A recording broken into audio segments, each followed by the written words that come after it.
ನೀರಿನ ಜಿನುಗಲ್ಲಿ ಆಡ್ತಾ ಇರೋ ಥರ ಕಲೆಯನ್ನು ಸೃಷ್ಟಿ ಮಾಡಿದ್ದಾರೆ.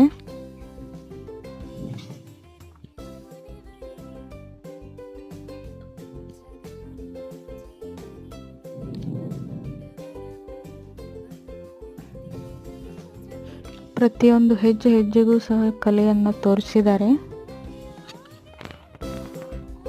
ನಿಮಗೆ ಎಲ್ಲೂ ಸಹ ಬೋರ್ ಆಗೋದಿಲ್ಲ. ಇಲ್ಲಿ ಒಳಗಡೆ ಹೋದರೆ ಉತ್ಸವ ರಾಕ್ ಗಾರ್ಡನ್ ಒಳಗಡೆ ಕಾಲಿಟ್ರೆ ಹೊರಗೆ ಬರೋವರೆಗೂ ಬೋರ್ ಆಗಲ್ಲ. ಆದರೆ ಸುಸ್ತು ಮಾತ್ರ ಸಖತ್ತಾಗಿ ಸುಸ್ತಾಗುತ್ತೆ.